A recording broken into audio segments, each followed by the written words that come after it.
Are you ready for the 2 of the chillest builds around?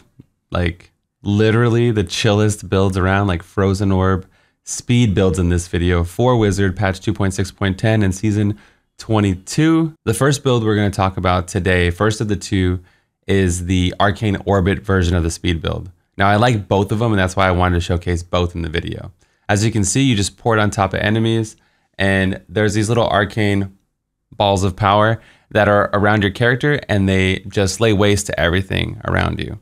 Now what this does in particular is it reduces the animation time from actually casting Frozen Orb. Occasionally you might see Frozen Orb shoot out. That's because I'm using the new Arcane Dagger, which we'll get into later on in the video.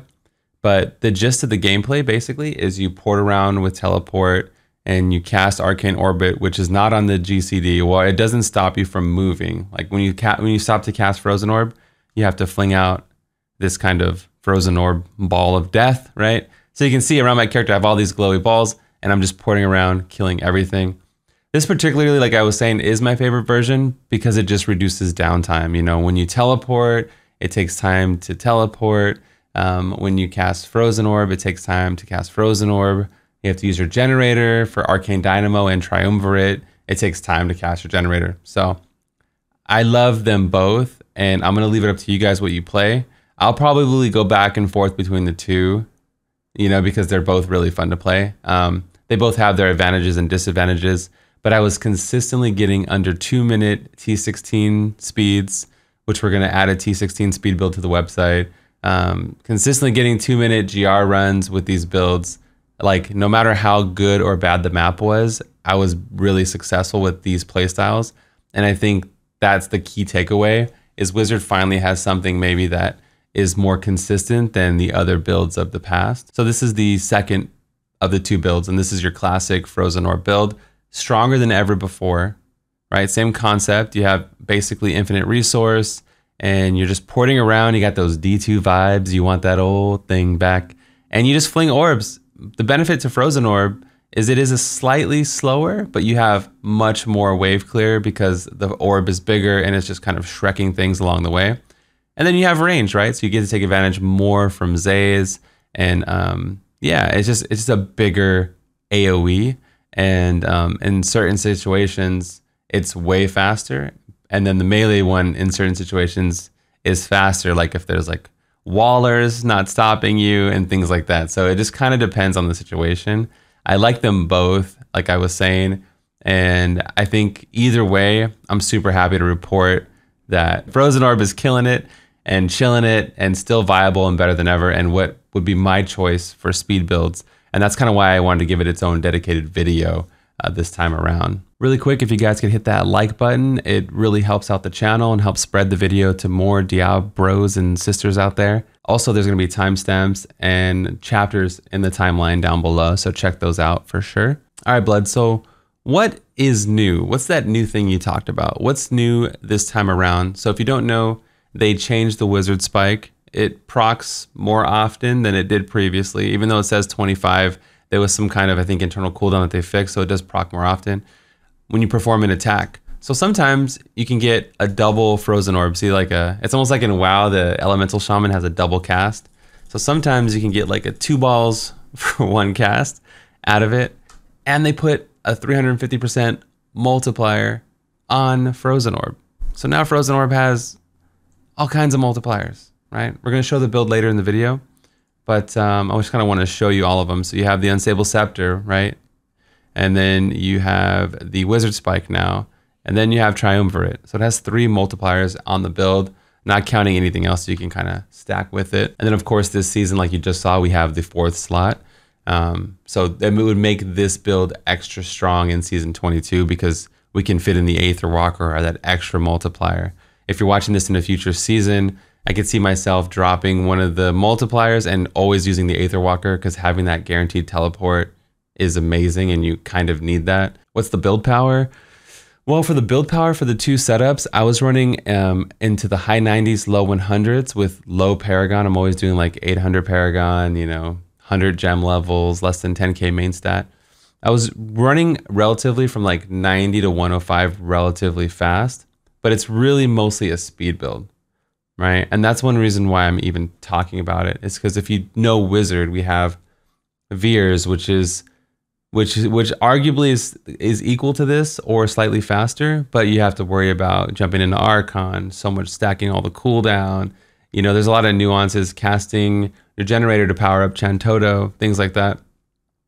So Veers is finicky with Archon technically, right? And then you have Hydra, which is like around a 2-minute, 210, 225 build, which is still fast, but you have to worry about the Hydras hitting the right target. And now you have to cast Blizzard with Hydras, so it even slows you down even further, which is making you cast more things. And then you have Explosive Blast Wizard, which is maybe like a 225 clear, but you need Ingium or you don't do that well of damage, right? You need to number lock everything.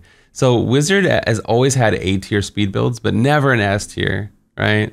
And these builds are borderline S tier, where I was consistently getting sub 2-minute runs, and I think you'll enjoy them immensely as I have been, right? It just makes Frozen Orb that much stronger. Like, this build's been in the game, but that extra multiplier just gets it that much sriracha kick in the build, right? And the same thing with Spike. I can see even as you get more Paragon, more gem levels, just the orbs around your character are just popping everything, and it just greatly reduces downtime. It's like as you're teleporting around, like you can see I can actually cast my orb spells as I'm moving.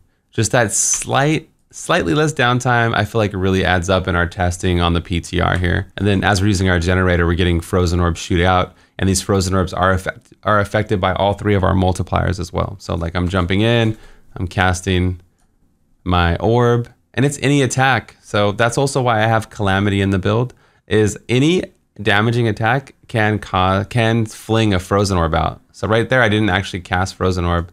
That was procced from Calamity itself. All right, so I'm going to show you guys the gear and stats in the build, just in case the website's down and you have another source of getting this information, right? And nothing's exactly finalized, so always check the website for the latest and greatest versions of the build.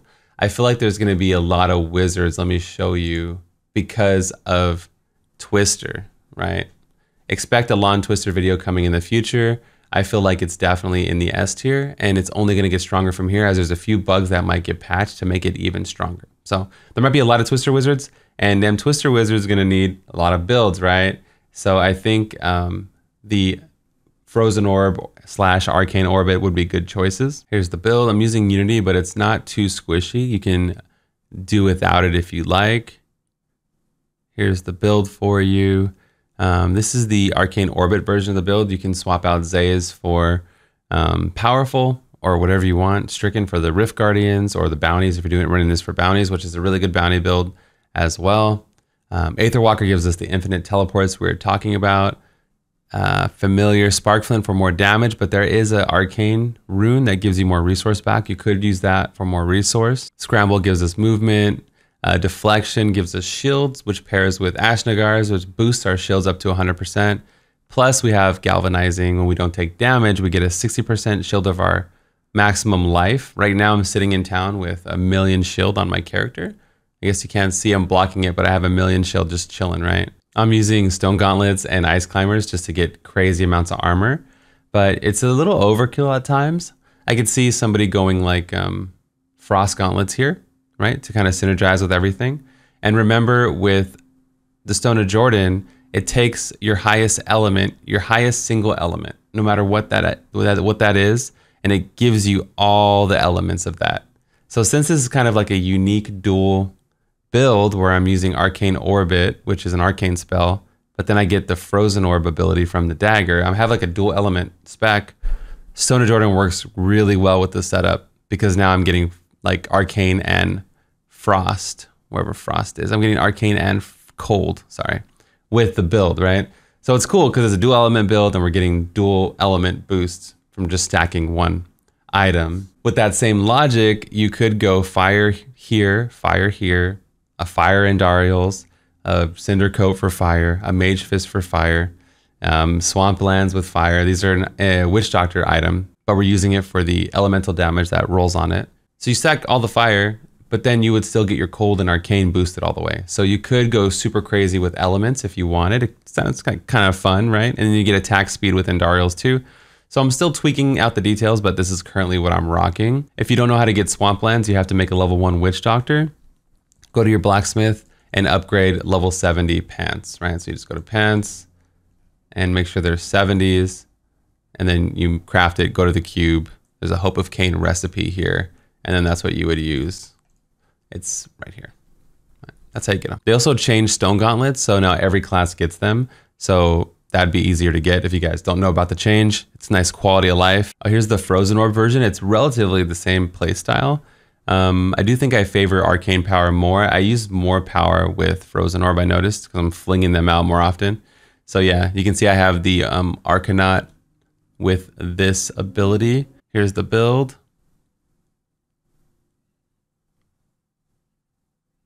Generally all the same stuff. One good thing to get is Arcane Power on crit on your offhand, because every time you crit, you're getting Arcane Power back. And remember, with Calamity, we're doing damage. We're getting, just by teleporting, and you're getting Arcane Power back. Every time you attack, you're getting Arcane Power back when you crit. So keep your crit high, around 50% if possible. Anything over 50 is great. And make sure you have Arcane Power on crit, and then Frozen Orb damage on your boots and helm, which I don't have here. It's PTR, so I don't have all the goodies, like min-maxed too hard. Some questions I get is, yo, Blood, why are you using Illusionist, man? Like, we don't need cooldown on teleport. And I agree, we don't need cooldown on teleport. But when you teleport, your movement speed is increased by 30%. So you get the 30% movement from Illusionist, 25% from Scramble, and it's really nice. It helps, it makes it a little bit more smoother throughout. And that's pretty much it. I hope you guys enjoy the build as much as I did, testing it, making it. It's one of my favorite wizard speed builds. I'm definitely gonna main Twister Wizard and Necro next season, so I'm gonna need some fun speed builds. I'll be playing Bone Spear and the Arcane Orbit version of the build, and then sometimes when I get a little, you know, I wanna change a pace, I'll switch to the full Frozen Orb, the long range version. I'll probably go back and forth between the two.